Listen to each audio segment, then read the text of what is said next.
my mother realized that having listened to radio, I was very interested in good music.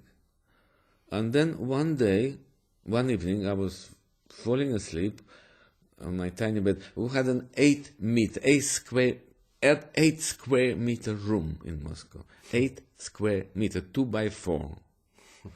Okay? And we had my parents' bed, my bed, which was made out of wood.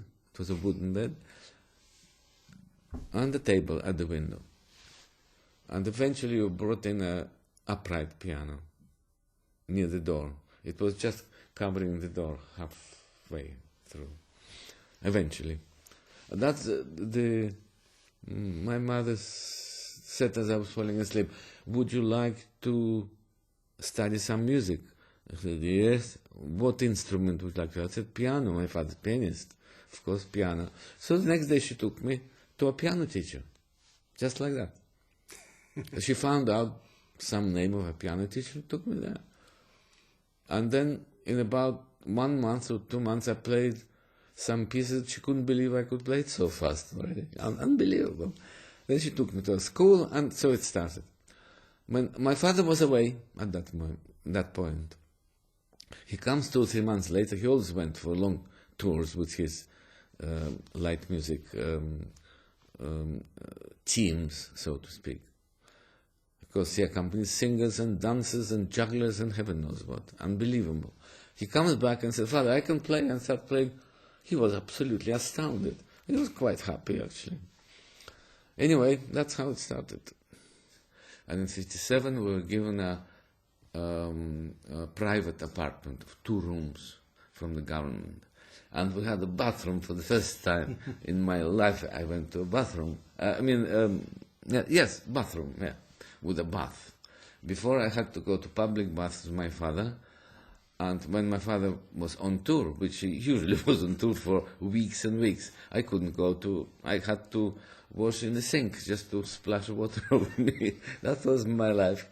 But I was so happy that I was a musician. I played all sort of repertoire. I was quite prominent in my school.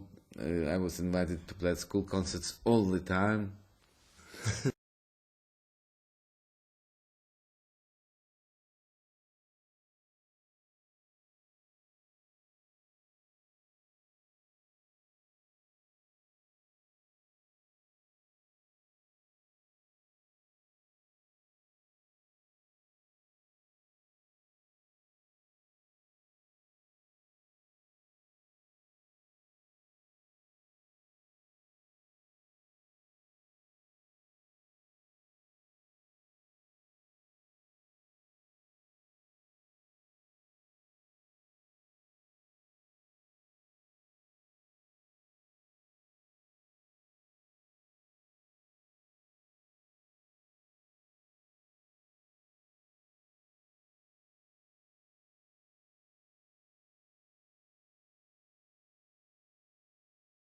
The first time I heard the symphony orchestra live was in the Bolshoi Theatre. My mother had a good friend who managed the box office in the Bolshoi Theatre, and he could almost always get us tickets.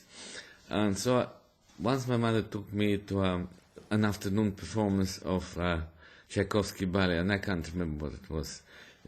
Either The Sleeping Beauty or The Nutcracker.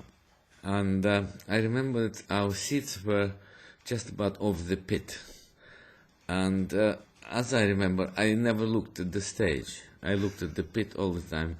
And my mother got worried and uncomfortable and actually said, "Don't you like the ballet?" I said, "It's fine, but when we come next time, could you get me the seats really over the pit? I want to watch the orchestra." And in the breaks, I went down and watched the players practicing. And she took me twice again, actually, after that performance, and got me, because we had a friend in the box office, got me seats over the pit. And I watched the orchestra all the 3 times, and I never looked at the stage. I was absolutely fascinated. That's how it started, I think. The sound, magic colors and everything absolutely floored me. I thought it was the most wonderful thing I ever heard. But I never thought I would stand in front of an orchestra and conduct. I thought that was impossible and complicated and heaven knows what.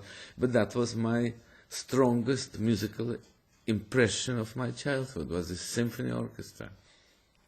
The story's not that uncommon. Jackie had it with the cello. Itzhak had it with the fiddle. I mean, these are people I know, so how many others there are? Natan Mironovich Milstein had it with going to the Bolshoi and hearing Shaliapin sing Of course. Godunov.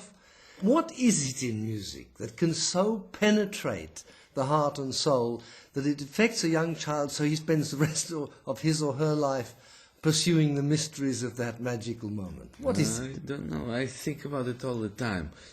And I don't know how to articulate it and how to find the reason. What it was sounds, combinations of sounds, that we have to go to some primordial situation when we started being as human beings. I don't know. I have no idea why sounds move us so much, maybe more than anything else. I don't know. I think about it all the time. I can't come to any conclusion.